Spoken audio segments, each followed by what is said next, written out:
Welcome back to the Pro Series Podcast. This is episode 111, and today's guest is Scott P. Smith. Scott is a real estate agent out in Colorado and the owner of You First Realty. We talk all about real estate agents, having your own brokerage, today's state of real estate, and so much more. So if you're a real estate agent, this is the episode for you. But before we get into the episode, please like, subscribe, and review this podcast on wherever you listen to podcasts. And now I hope you enjoy episode 111 with Scott P. Smith. Scott, thank you so much for hopping on the Pro Series podcast today. I can't wait to talk to you and learn more about you and your profession. Yeah, thanks for having me, Eric. I'm excited to be on the podcast today. Yeah, well, let's start off and you just talking to us a little bit about what you do for a living and your business, and we'll just kind of go from there. Yeah, so I run a real estate brokerage. I worked in real estate for a number of years. Loved the brokerage that I worked with, and about 3 years ago, that brokerage decided they wanted to start selling franchises. So kind of worked with them through that process of building out what the franchises were going to look like. Gotcha. And about a year and a half ago, I bought the first franchise, and so went out on my basically on my own. What I love about the system, though, is they still handle all the training. So I get to do the day-to-day stuff, but a lot of the back end is handled for me, and I love that. So I've been, a standard real estate brokerage for a long time, been a regular real estate agent for about 6 years. And I've recently got into wholesaling. I used to invest, buy and hold back in the early 2000s. I owned a small mortgage company, and we helped, we did mortgages, and we also did small business financing. And I bought and hold real estate back then, kind of like a lot of people in 08, 09 went through, giving back the bank everything I owned, resetting my life. Jumped back into corporate America for a few years, and then got to a point in my life where my mid 40s where it was either keep working for somebody else or make a break and do something on my own. And I knew it was my last opportunity. So got back into real estate, loved it, never looked back. And yeah, that's kind of what brought me to where I am today. Yeah, for those who are maybe listening and don't know a lot about real estate, can you explain the difference between just being an agent and a broker? Absolutely. So being an agent, you're just an individual helping people buy and sell homes. Being a broker owner means that I'm working with a team of people who are out there helping people buy and sell homes. I still close probably between 15 and 30 deals a year on my own, just kind of depending on what the market looks like. But I also work with a team of 13 agents who are out there hustling every day. Some of them full-time, some of them part-time, really just depends on, their own individual businesses. That's very cool. So when it comes to your company, you said they're starting a franchise, and is it all around the United States? So that's the goal right now. It was kind of a weird time. We got started right at the end of COVID. We planned for the franchises all through COVID, and then right at the end of COVID is when he launched. So there's been a little bit of a delay, but yeah, I think the goal for Brandon is to get You First out there. We used to be Colorado Home Finder. And so the reason he went from the name change from Colorado Home Finder to You First Realty is that it didn't make any sense to be in another state called Colorado Home Finder, right? So that's why he changed to You First Realty. So I think that is the long-term goal. Right now there's my franchise, and then down in Colorado Springs, Ricardo Novello has a franchise down there as well. So when it comes to someone wanting the franchise, does that person that's owning that franchise have to be a broker? You do. You do. Okay. Being a broker in most states is easier than people think. People think it's very hard. The real estate exam, it's state dependent, right? So if you're in California and you want to get your real estate broker license, it is a daunting task. There's probably 5 or 6 books you need to read. There are lots of hours of coursework you need to take. Here in Colorado, I went through that course very quickly. It was a 20-question exam, and it took longer to actually put together all the settlement statements that I needed to show, because there's a point system, right? So you've got to you got to have had so many different types of each different type of deal. And so you've got to be able to accumulate enough points. So it took longer to put together the settlement statements than it did to take the exam and to study for the exam. So it's pretty easy here in Colorado. In other states, it's more difficult. So it just kind of depends on where you are. Absolutely. Yeah, I had a real estate agent on last week, and we kind of talked about the state of real estate now. Is how is it in Colorado right now? Colorado, I mean, it's slowed down over the peak from the COVID years because through COVID, it was insane. I mean, Yeah. you were looking at, there were times that we were getting beat out 70, 80, $100,000 over asking, 30, 40, 50 offers on a property. So it was insane. We still have really low inventory. So in a healthy buyer's market, we've got somewhere between 25 and 35,000 properties on the market in Colorado. Right now we're running with about 6,000. And during the peak COVID times, we were down to about 2,500. So still a very strong seller's market. There's Hmm. still a lot of properties with multiple offers, but at the same time, if you get out there and look, you can find properties where you're getting, a little bit below asking. You're able to get seller concessions again. You can actually do an inspection on a property and ask a seller to fix things, which was, I mean, it was insane that for several years you couldn't ask a seller to do anything really because they were just going to take the next offer that wasn't asking that. That's insane. So go back like a year or so, and you say that people are going to like 100 grand over asking price, and that kind of does that set a new home value? Say if you're in a neighborhood, does that set a new home value for that whole neighborhood now, or does it? 100% it does. Does okay. Absolutely. Because that's the purchase price, right? And everybody thinks there's this myth on the market that, doing a kitchen or a bathroom or something like that is a significant change to your home value. Hmm. 90% of where your home value comes from is what do your neighbors sell their houses for? A new bathroom and a new kitchen might make your house more attractive to the next house. So someone might be willing to pay a little bit more for it. They might be willing to buy it first. But most of the value of your home comes from what do your neighbors sell their homes for? That's insane. Yeah, because everybody always thinks, let me update my kitchen, update something. I mean, aesthetically, it's probably helping out. But what are other than kitchen and bathroom? What are some upgrades in a on a real estate perspective that do help out um, the value of the home? I think it's really those things that people see first. So having a clean front yard, having a great looking front door. So as someone's approaching the home, they're not turned off before they ever get into the house. So that front facing property. And then also, I mean, that right as you walk in the entranceway, I think having, nice flooring in there, clean paint. And then we've talked about kitchens, bathrooms, the master bedrooms. Weirdly enough, in Colorado, backyards are starting to matter less and less.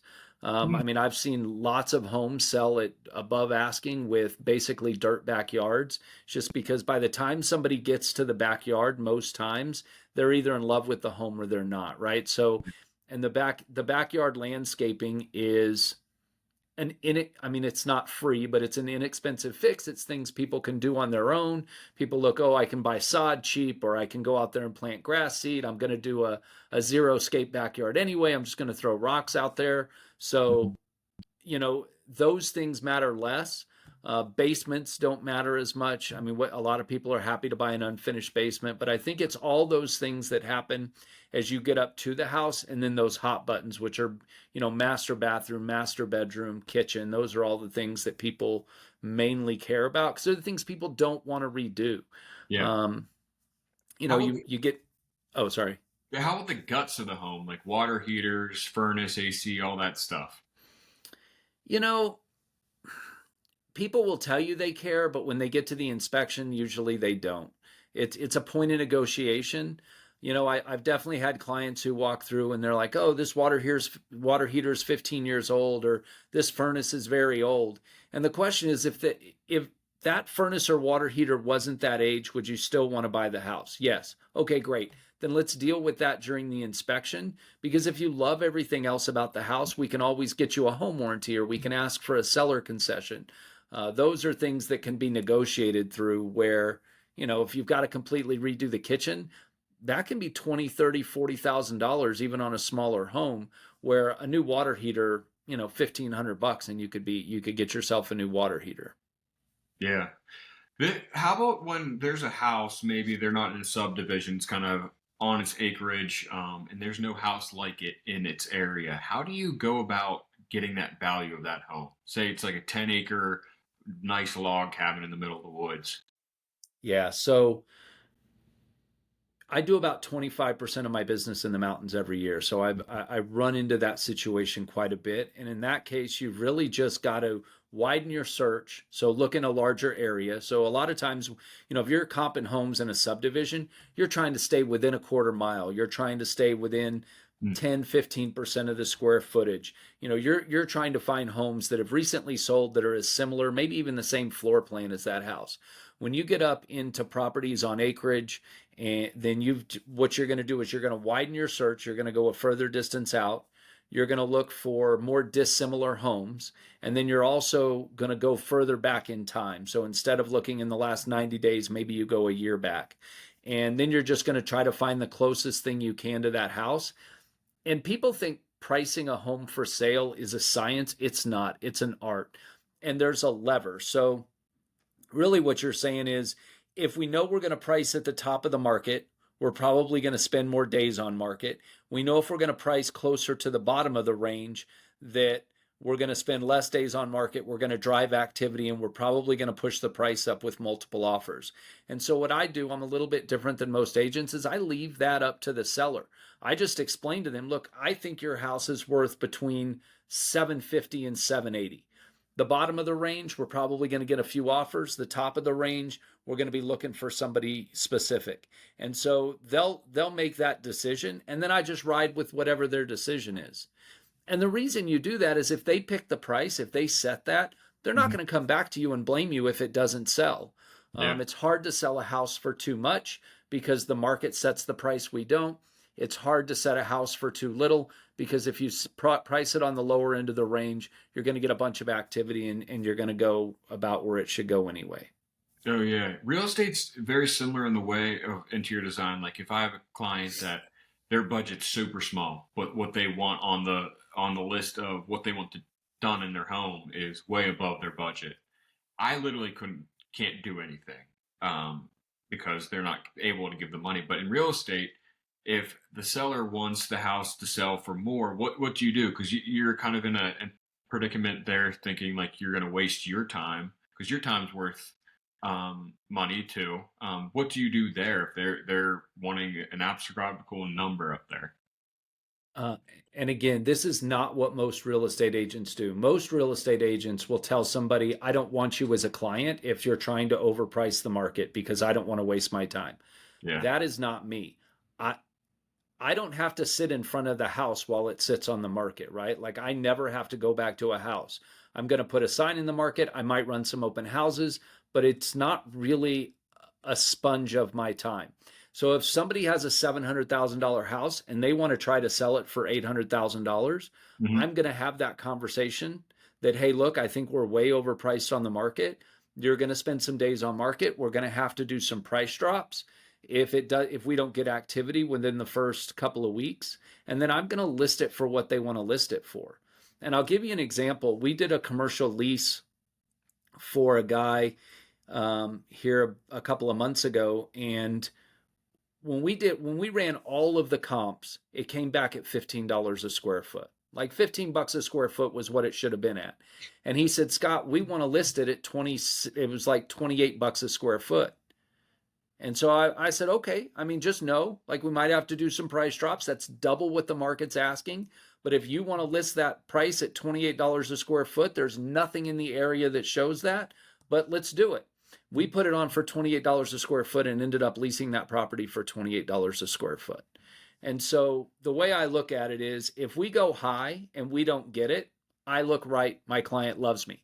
Yeah. If we go high and they get it, my client loves me because other agents already told them no. So there's no lose in it for me.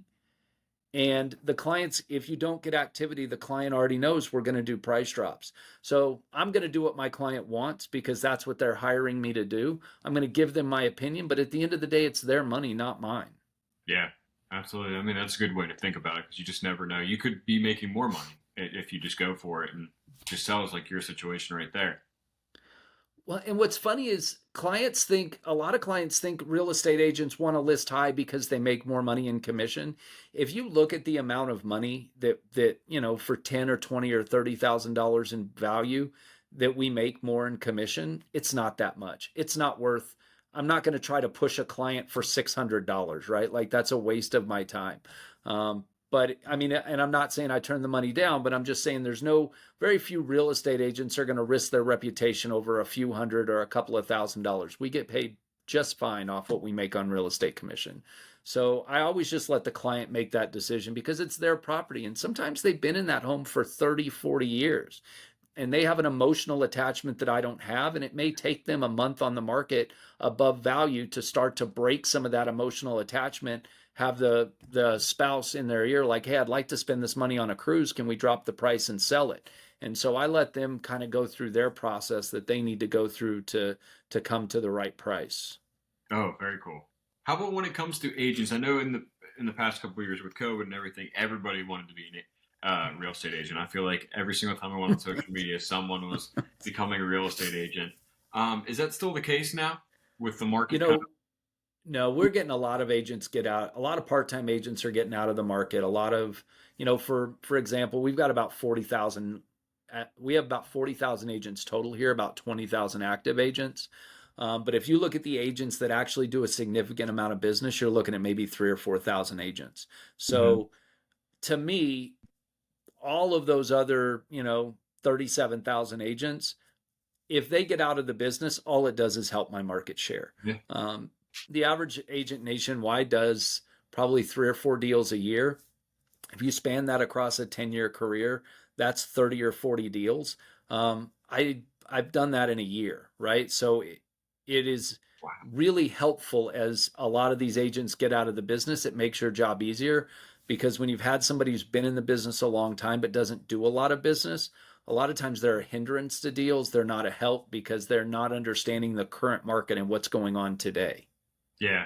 I feel like that's just kind of like so many years ago when everybody started flipping houses, it became like the in thing to do. And as they start flipping, they start losing money because they just don't know what they're doing. Which is kind of the same situation. Did you know that kind of going through COVID, seeing all these agents coming about, you're like, it's only going to last so long? Oh, for sure. Absolutely. The cool thing was that we're in a unique market in Colorado. And I mean, there's definitely ego in this business here in Colorado. So I'm not going to say there's not. And there's some agents who you see their name and you just wish you didn't have to do a deal with them. But it's not like some other states. I mean, you see how I'm dressed. I'm in a polo. A lot of times my clients know me to show up in my Star Wars t-shirt and jeans. We're in a much more laid back market than a lot of other markets. So we get away with a lot in Colorado, and most agents are very easy to work with. Most agents, everybody wants to get the deal done, and like I said, there's definitely some agents that make it difficult, but for the most part, we've got a really great community here. Yeah. So how does it go when a seller comes to you to maybe possibly sell their home? Are they looking at multiple agents at the same time? Are they pricing it out kind of like Yeah. any type of home? Oh, really? Yeah, Huh. there's for the most, and it's different when a lot of my business is from referrals, so Hmm. past clients, and those folks are rarely shopping me. But if we also my business was built on online leads, and so whenever you're dealing with an online lead, when they go to my website, they've been to 4 or 5 others. All of them are getting calls from other agents. So you've got to, even if they don't tell you, you've usually got to assume you're competing with some other people. Yeah, that's I never really thought of it that way. That's crazy that that happens in real estate. Huh. Is it the same way in interior design? Oh yeah, it's almost every job you get at least people are at least getting three quotes. That's But I mean I even do that when it like I just got a new furnace and I got three quotes. So You have to. We were buying a furnace maybe 7 years ago. I went to Home Depot. They told me like $13,000. I went to another company. They told me like six, and then the company that ended up doing it did it for four, and that furnace still works today. yeah, So it's a hindrance if you don't.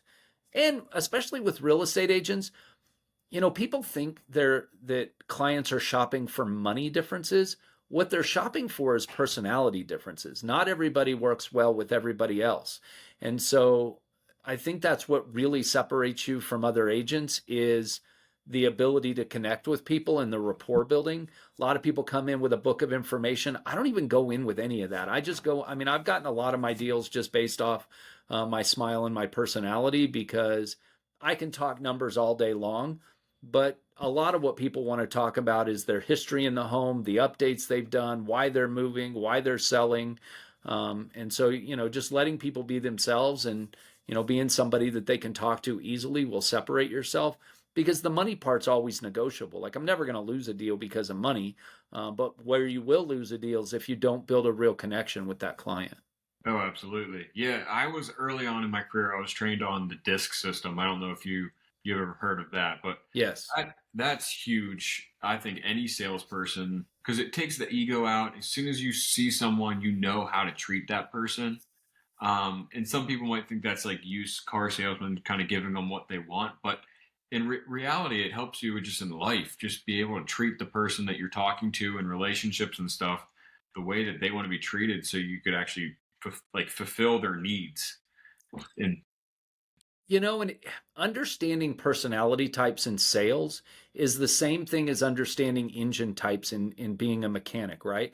Like you wouldn't treat a semi truck the same way you would treat a Prius. You're going to work on them differently, and so you have to understand personality types as a salesperson because if you're trying to sell to somebody who cares about numbers with personality, it's not going to work. You've got to give them the numbers in order for them to get buy into the other piece and vice versa. So understanding how you move the ball forward with different personality types is extremely important in any sales business. And if you don't read books and listen to audiobooks and pay attention to that stuff, you're going to be way behind and you're going to be that salesperson that says nobody wants to buy from me. And that's true. Nobody does.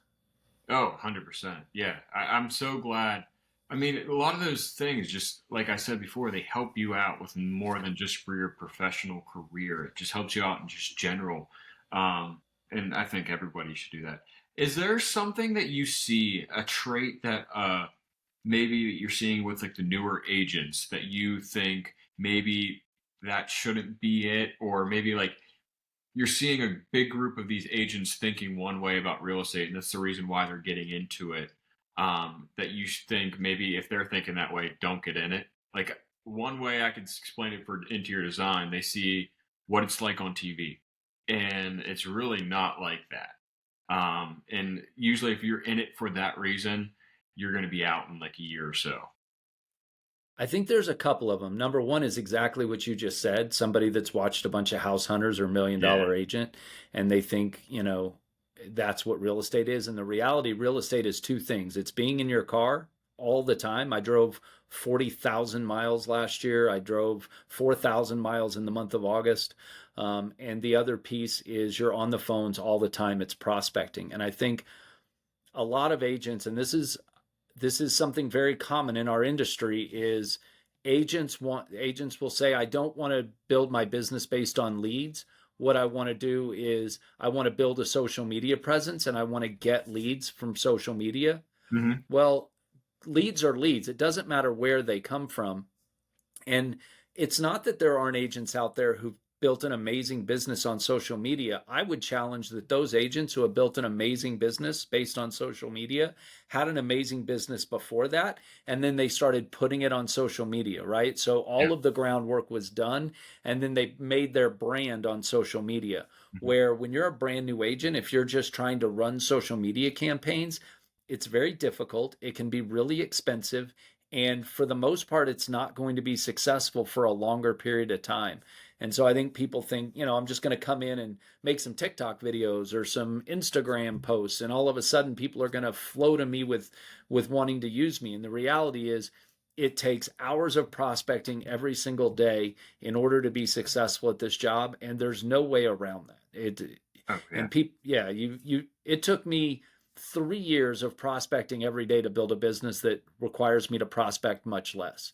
And if you're not willing to prospect until you get to 100 clients, you're never going to make it to 100 clients. And when I say never, that doesn't mean nobody will ever do it. There will be people who do it. There are people who are social media geniuses who can get out there and do things that the average person can't. But for the average agent, it takes prospecting for years to be able to build a business that generates itself. Absolutely. I mean, I think that's the same with interior design. I think a lot of just the way society goes. I'm a big person on social media. I mean, like I help brands and stuff, but it's social media is strictly just a tool.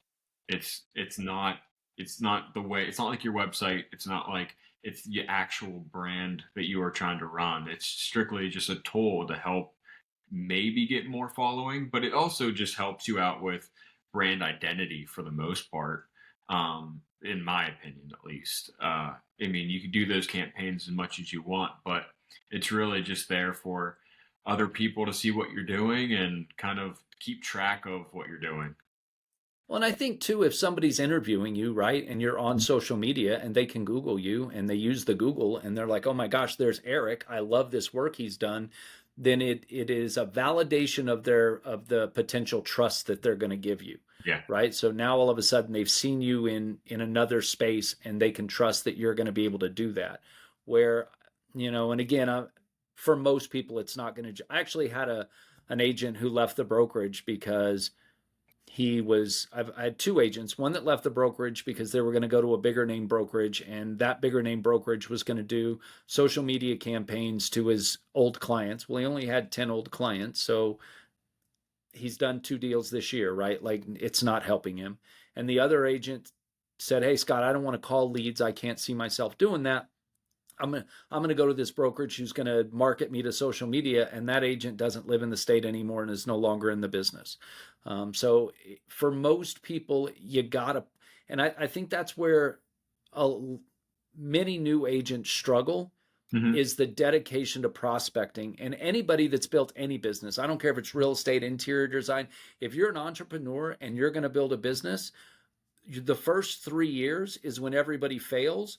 So you better be willing to do things that other people aren't willing to do for 3 years, because that will change your life. If you're not willing to do the things, if you don't get if you don't get comfortable being uncomfortable, as they say, you don't put in the work, you're going to be one of the, 95% of people that fail.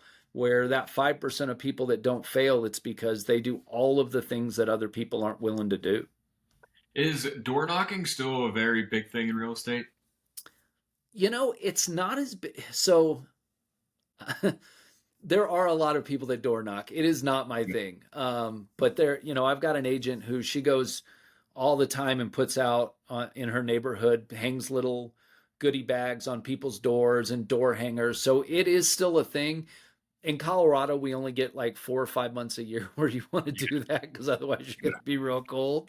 But yeah, it is still a thing, although it's not as popular. But I definitely know agents who've been successful doing it.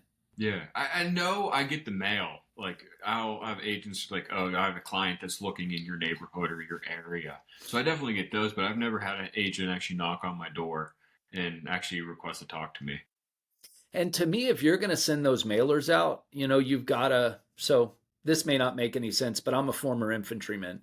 And if you set an ambush, right, you always set an ambush by somewhere where you set some type of obstacle. So you throw something in the road, you set up an ambush on the side of the road, and that's how you catch the people in the ambush. And I look at mailers and door knocking as the same tandem, right? If you're going to send out mailers, you better be door knocking in that neighborhood, or find some way for those people in that neighborhood to know you, because everybody gets so much junk mail that you're just a face on a postcard. They're going to throw you away. Yeah. But if they've met you through a community meeting or next door, or knocked on their door, or something else that allows you to get in front of them, then when they see your face on that postcard, it means something to them. So I think you've got to tandem that with some type of community outreach to really make that effective. Yeah. And that's another way with, if we go back to social media, if people just know you from online and they don't never actually met you, I mean, networking goes a whole, I know in my business, it helps out so much just joining the different groups. I mean, you could go to HOA meetings, you could go to all this different stuff to just network. Yeah, no, absolutely. She doesn't work for me, but I talked to an agent. We had breakfast the other day, and this is her fourth market. She's a commercial agent. This is the fourth market she started up in. And what she does is join the Rotary Club and the Chamber of Commerce. Hmm. And, she's working on like a $14 million hotel deal based off a conversation that started with her at the Chamber of Commerce. So there are really important ways that you can get in front of the community. And I think if you want to be successful in certain venues, you've got to get yourself in front of the community. Otherwise, you're just another name, you're just another face. You're Yeah. one of 40,000, and you've got to find your way to separate yourself. Oh yeah, and networking's so powerful. Well, I want to end this episode, Scott, with any how people could follow you, maybe on LinkedIn, social media, or where they could find your company, and maybe if they Yeah. want to go franchise. Our website is easy. It's just youfirstinfinity.com, and it's YOU, the number one, S like Sam, T like Tom, infinity.com. The best way to get in touch with me is my cell phone, 720-252-7037. I always answer my phone. You can call me anytime. I'm always available. It's never a bother. And then all my social media links are on the website at the bottom. So you can get to me through there very easily. Awesome. Well, Scott, thank you again so much for taking time out of your day to hop on the podcast, and can't wait to get this one out.